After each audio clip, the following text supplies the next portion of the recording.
So, good evening and welcome to Dusty Feet. It's April 20th, 2023, and this is another one of our special series, The Sons of the Father. We are continuing our discussions on The Chosen, created by Dallas Jenkins, right? But tonight we'll be talking about Season 1, Episode 8, I Am He. And this is the season finale for 1. So, during this series, my dad, John Warren, my brother Jim Warren, and myself will be chatting about the things that have impacted us along our way. So, welcome to the Sons of the Father.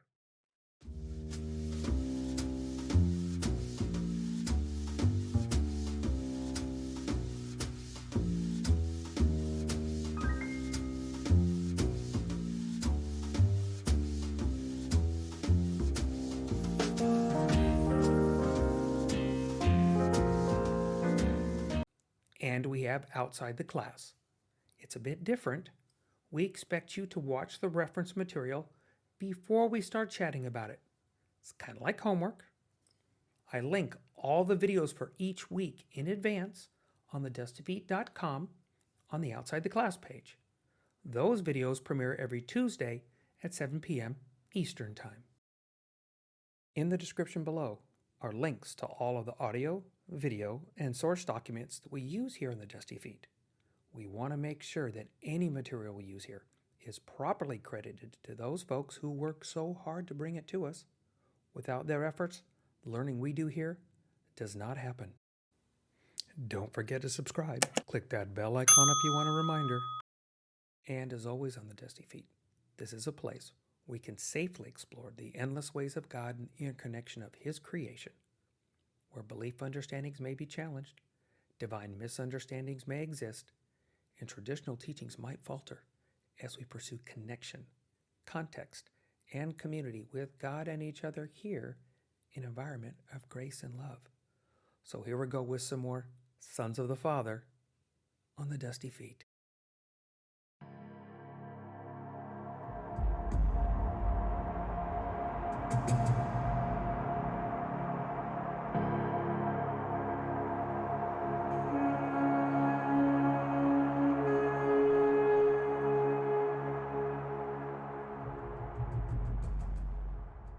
That's your And that's here we stuff are, your mother the Sons of the ingested. Father. So again, some I want to reference up front. Sometimes issues can arise from discussions like these and the assumptions that we have on others that are listening, right? It is unintentional. But if you don't understand or you have questions concerning something that we've discussed, please feel free to comment down below. We'll do the best we can to respond. Or you can just send an email to bob@thedustyfeet.com. Sometimes just a more personal way to ask questions. So that said, gents, end of season 1, episode 8, I Am He. Um, preference 2 also. If my dad blinks in and out or stutters, it's tech internet feed from his side and it was a feeding in. So we'll just deal with it as the night goes and we'll see what happens to us. No big deal. So that said, Dad, we get you first while you still got a connection. So what Yeah, so what stood out on this one? Because there was a lot to stand out. So yeah, that's the problem. Yeah. There's so much this was kind of that transitional um, one that it's the end of season one, so you're trying to build up a little um, trauma as you move forward. And the thing that I got out of it was we judge. Mm.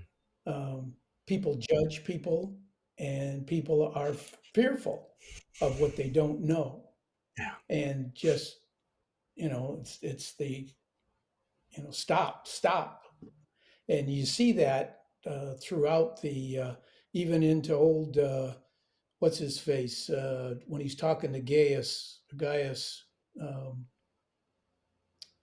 Dominus. Oh, yeah. yeah.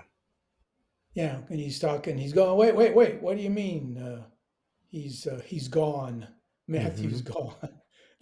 That's not supposed to happen. Everything's supposed to run smooth. But from the very beginning of it, with Jacob in the well, and the guy that comes in there and he's talking to him, and it's God's testing your faith.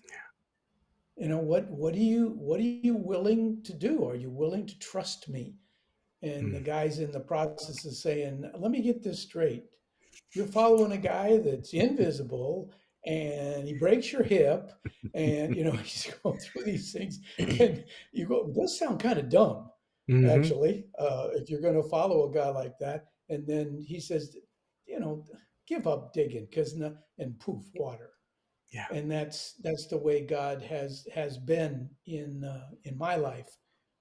Um, and the well, that's a deeper in, but in Matthew's house, when they have the party and everybody's sitting around the table kind of joking, and I just think that that's really what would happen. They say that some of those guys in the group could have been literally been teenagers still, Mm. 18, 19 years old, and they don't, and I don't care who you are still a bit of a jokester, or you're just nervous because of who Hmm. you're sitting around, these older people, and they're in there having a party with a prostitute and other people, that, and then poof, a couple of the Mm. Pharisees, we just heard a lot of noise over here, and they're beginning to set the stage. Um, the questions and accusations are growing in them when they're saying to him, wait, no, that's wrong, and who, um, you can't use, one of the law is God. Yeah. That Hmm. one, boy, that just said Hmm. so much Yeah. to me. The law is God, and I have really made my peace with the Catholic Church. But again, when you're raised in there in the 40s, the church is God Hmm. and the priests are God. We get orders directly from the bishop, the cardinal, the pope, whatever. We give them to Mhm, you. That's what you pay attention to. mhm, And you never had a Bible. I gave my mother her first Bible, and I think she was like 50 something. Never had a Bible, because the priest and that, this Mm. is God.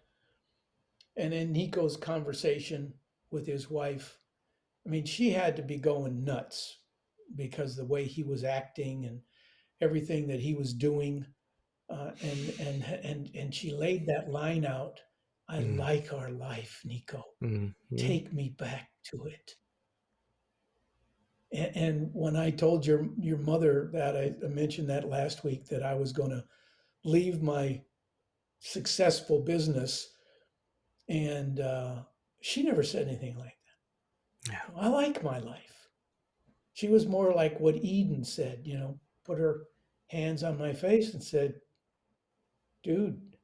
She didn't call me dude, but she said, "If if that's what you feel God is saying," and that is throughout this episode, is this one after another of testing, of testing. And of course, ends with the women in the well. But uh, I'll let it go there, and you guys throw some stuff out. Okay, Jimmy. What off that? Um, I would say the whole, we do highs and lows at our house. You sit down to the meal. What was your high of the day? What was your low of the day? Oh, Just to okay. kind of open up, Interesting sharing phrase. about what was good, what was bad. Okay. And Caleb would almost always say, pretty much the whole day was good. It's like there was no bad. Pretty much the whole day was good. And that's what I felt like. Pretty much the whole episode was amazing. And I could Hmm. talk about every single piece of it. Hmm. The things that stood out to me, Pop, you brought out the conversation with the guy at Jacob's Well, the original digging point, and he's like, you follow a God you can't see, doesn't have a temple place you can worship him, and he breaks your hip. But I loved what Jacob said is he chose us. Because he said, you chose a God who did Right. these things. Mhm. And he said, no, he chose us. And it was like, Mhm. oh, yes, that's true. That is so true. Mhm. The other thing that Amen. stood out to me, we talked about, it was Shemuel who said, the law is God, and the Romans believed that Caesar was God. Mhm. It's like we all want these tangible Mhm. gods. Mhm. And Jesus was saying it's not about that. And he was showing the Samaritan woman at the well, you're not going to have a temple to go to anymore. It's going to be something within. And he's setting the stage for what this new kingdom looks like, that's not based on a place or a thing. It's based on a relationship, which is what, Mhm. of course, what it was all along. Mhm. The other thing I loved when Jesus was talking to Peter's wife and he said, I see you. And that, Mhm. that spoke volumes to her. Mhm. And you know the situation that was going on, and he's like, you have more to do. You have this other role that you're going to play that's going to be very important. um if if somebody tells you that, what does that do to you inside? I've got a job for you. Mhm. Cool. Tell me what it is. I'm ready to go. Mhm. The I think what also stood out to me, like at the end when everybody started kind of saying goodbye to their family and friends and are starting to gather together to follow Jesus, just looking at the cross section of who Jesus had Mhm. following him. I mean, it was people who had money, it was people who had no money, it was men, it was women, it was religious people, it was irreligious people. It was this educated laborers, this amazing cross section of people. They weren't Mhm. all one type, and I loved that. And then the quintessential was, all along we've been watching Jesus pick these marginalized followers. They aren't the religious leaders of the church. They're the prostitutes, the tax gatherers. And then the first person that he says, I am he to, is who? A A Samaritan. The woman Samaritan. at the well. Yeah. A Samaritan.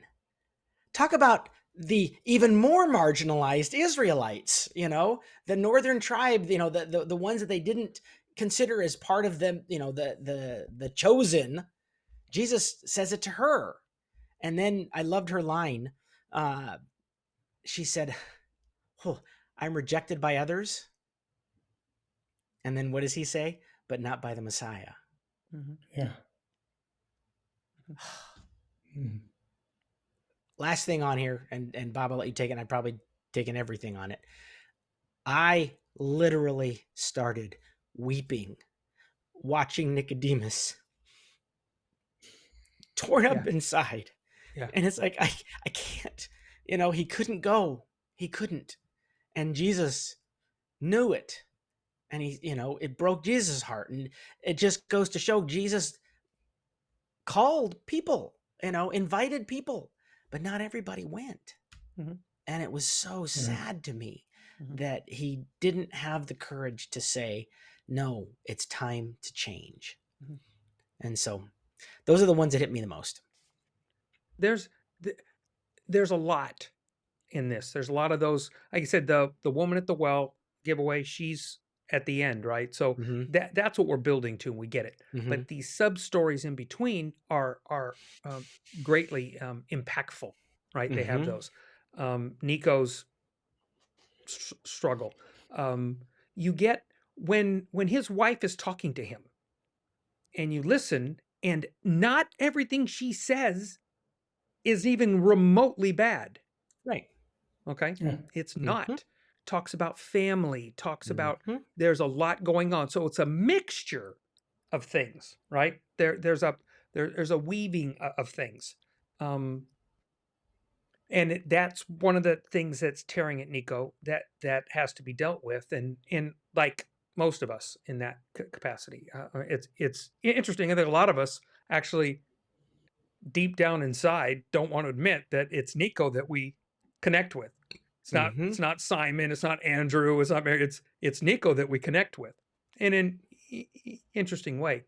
So let's go from the beginning a little bit. You had Jacob, the story with Jacob, and you're right. At that time, there was no. He said, My sons are going to help me dig." Right? Yeah. These are, and he's got by that time with his age, and he's gone from Laban, so he's got 12 kids.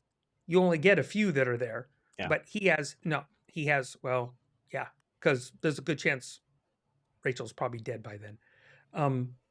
But at that point, he's got a lot of kids that can be doing some of that stuff. But there, that God, every single other God is non-relational and expectational.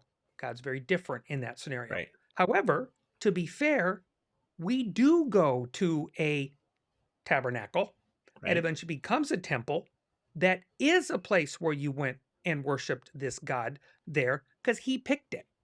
So you can't turn around, just sweep under the deal that was bad, because it wasn't, because God placed himself there. Yeah. So we need to remember that, and that's what they're transitioning out of. Right. Now, what had happened was what they mentioned, what Hosea said when he says Nico about Hosea, and he gives the Hosea answer when Nico gives it to Shmuel. Right. And that is a deeper verse than you get into, because what's lost is the heart's lost. Okay, the heart's lost when Jesus is talking about that, and that's the key, which is why we get to this point that we're struggling through here.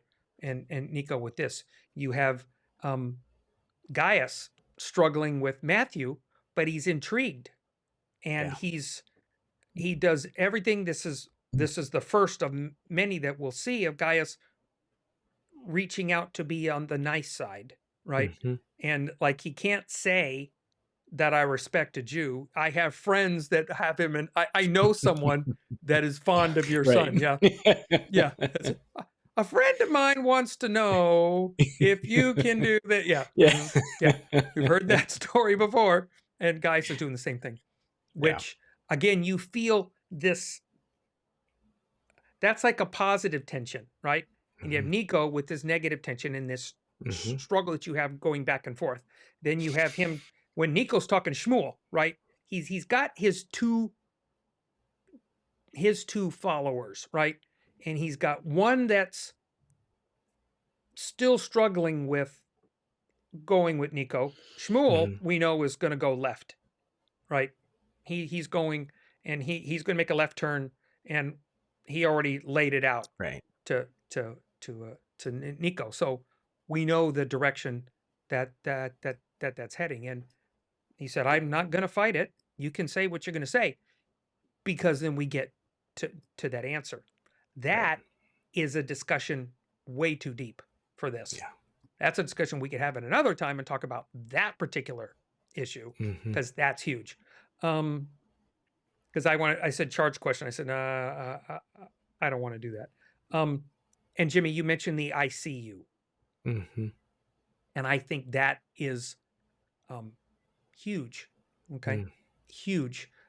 There's a number of times in Tanakh where the Old Testament, where the reference to God and the Hebrew side of it is that you're asking God to see you. David talks about it in his pleas, that he does, his worst fear is not to be recognized by God. That is his utter worst fear. It's not death. It's not, he wasn't where when Saul was going after, that's not his fear. His fear was that God would turn his back on him and not see him, not recognize him. So when he does what the Messiah does in person, what God does to us all the time, is get a chance to have that connection and say, I see you, and I thought that you're right, that was impactful. So there's we'll see if this is a discussion for another time too. Will be known and unknown. I like that Peter alludes to Jesus being able to read his mind, and he goes, um, "Everybody else here is thinking the same Yeah. thing." Simon, we're all Pretty thinking the same obvious. thing. Basically, yeah, it does not going to take. That's going to go. And that argument that I don't think, me personally, Bob doesn't believe that Jesus can read minds. Yeah. That you're going to tell your own story and do that. He will do that. Now, did he, like the prophets, hear from the Father? Mm. That's a different story, which I think that's the deal. For instance, when he goes in and heals Simon's mother-in-law, and that hand on her, and then that silent discussion with the Father, that silent prayer, then then she sits up, and then the lightening of the element was, Mhm. now she has to go prepare for company, because Yeah. that's what mothers do. Prepare for company. There's just I liked there's what she said. there's a lot. Who are you? Yeah. I thought that Who are line was you? great. I'm a. Who are Who you? are you? I, yeah, I'm not sure I know who you are, but yeah, that yeah, it Yeah. is cute, and uh, you get Andrew in the background that moves quicker when Jesus said, "Put your nets down, go hang out with your mother-in-law," and that would be his brother's mother-in-law, where Andrew's going. But first one who drops the nets are who? Andrew. Yeah. Simon still hesitates. Andrews puts the nets down. He's walking, and then he says, "Go do your Mhm. thing." So, and that I'm still, me personally, struggling with the individual, I'll use the term carefully, individual callings Mhm. versus the husband and wife, one flesh. Mhm. It's a good point, but it bears more discussion at some other time. But that point of, you're one flesh. So it doesn't go without, both have to be involved to Yeah. the equality of, or the even, no, the equality, meaning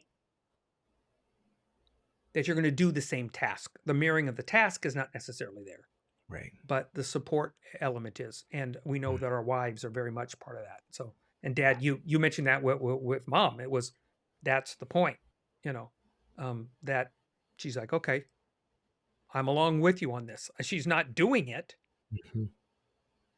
but she's along for the ride with you. Excuse me, Yeah. if that's the piece. So, yeah.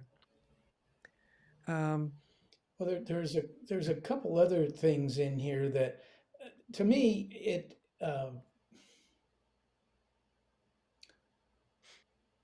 nothing has changed between when they lived and struggled with life and when we live and struggle with life, and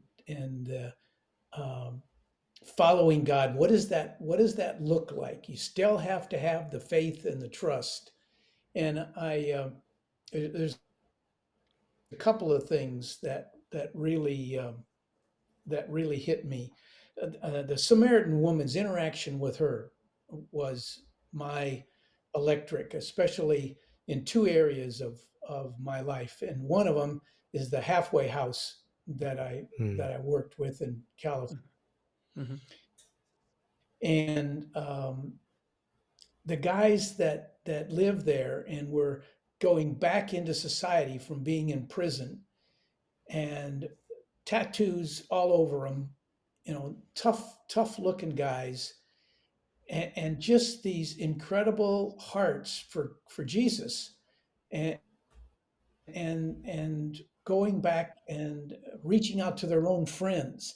But in society, me included, if I'm walking down the street and this dude's coming at me and I'm in an iffy neighborhood, I am ready to hit and run or whatever, because of my own issues, my own hangups, my own problems with judging other people. But there's a time when we were distributing, well, many times, but we were distributing wheelchairs and um, giving these people something that their child could now move around in.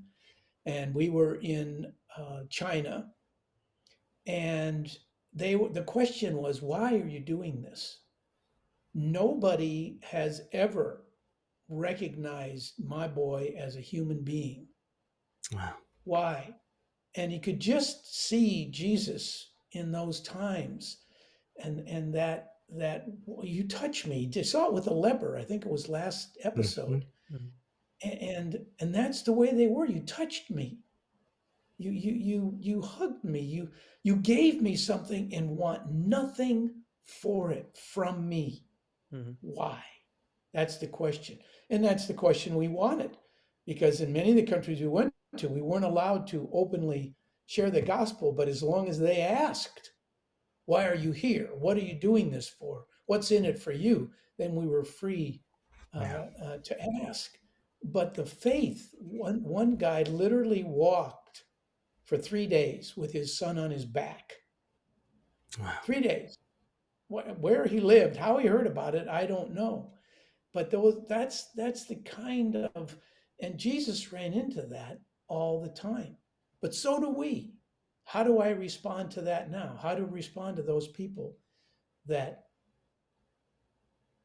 don't get touched Mhm. for whatever reason, Mm-hmm. Mhm. or have been touched very inappropriately, you are and are so Mhm. afraid of Mm-hmm. being touched. And Mhm. that's kind of what this episode, especially the woman at the well that spoke Mhm. to. I mean, she tripped out, man. He just told me everything I did. Not, oh my gosh, he told me everything I did. He, he told me everything I did. He knew it. He knew everything. And then Simon says to him, "So, are you saying now it's time?" Yeah. Yeah. And Jesus, "Time. We're going to go. Yeah, we're going to go. We're going to stay here for a couple of days, and we're going to start." Yeah. That just, what a great way to leave this Yeah. episode. You can't wait to get to the next season to find out what they're going to do, where they're going to Mm-hmm. go, who they're going Mhm. to speak to, how it's going to be received. So, Mhm. all right, too much for such a short question, but I loved it. Jimmy, any from uh, a couple things with that, but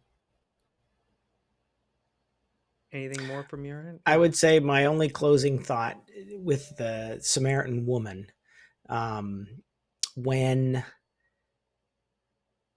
he started naming the men and giving her Oh, husband's names, the people, the men that she was involved with, and she realized that he knew and he didn't judge her. That whole idea of being known at your worst and being accepted at your worst, Mhm. spoke to me, my own background and recovery from addiction, that there was something powerful there, that's what Jesus does.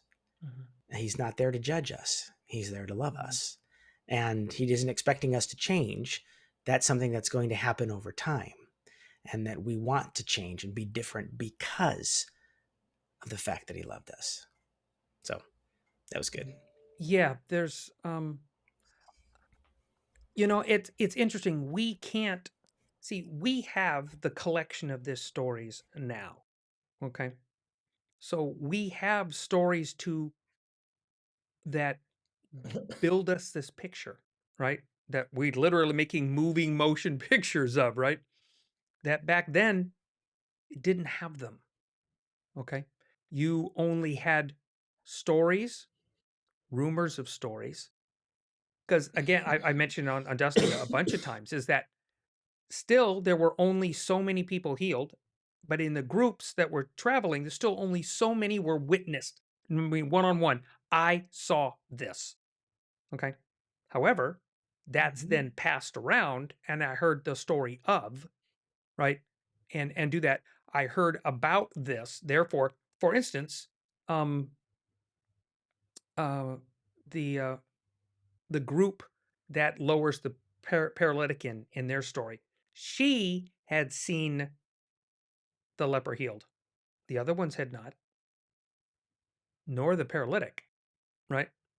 So there's it's interesting because we have, to be fair, maybe that's more of that God thing where he goes, to much is given, much is expected, and the guy there is going, well, I don't have much, and it's, which is fair, right? But I think that goes deeper than just the coin. I think it boils down to, now we're for the he's this is that one point where, okay, this is in our look back, coming back, said, as much as we know, the accountability is greater. Because I'm with you about, I think we're accountable. There's a difference between judgment and accountability. However, in Bob's upside down world, judgment is both of those things. Judgment is things that you did well and things that you fell short. Okay? It's a combination package. We make it the bad side.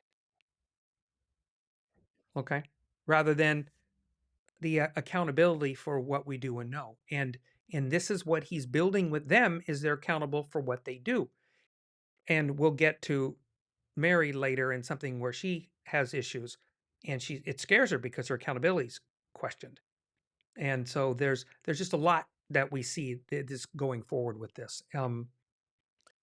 But the woman at the well, um, the touch that Dallas has before, where he has her in the marketplace, has the interaction. I'm not supposed to. He doesn't even bother to look at her. Like he said, we're leading up to the I see you, because he wouldn't even turn around and talk to her and says, I can't serve your kind here, right?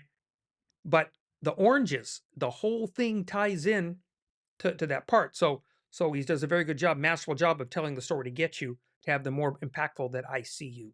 And so, Dad, I think your story with traveling, especially with Wheels, is that so much of that is about people that in this time is taking the time to acknowledge and see them rather than ignoring them along the the way.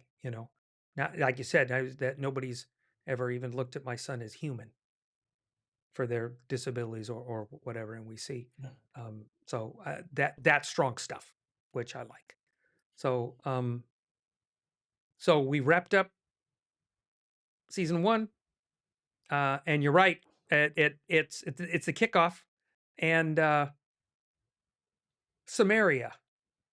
I encourage you all to go look up and really know the story. That's not a New Testament story. So you're going to have to go back in your Old Testaments to go look at that. You need to find the background of that story, because there's a lot going on there. And I encourage you to go find out the story, because it's deeper, it's richer, it's fuller. There's so much going on in there. So I encourage you to do that. And then we'll come back with season 2, which is going to be a blast.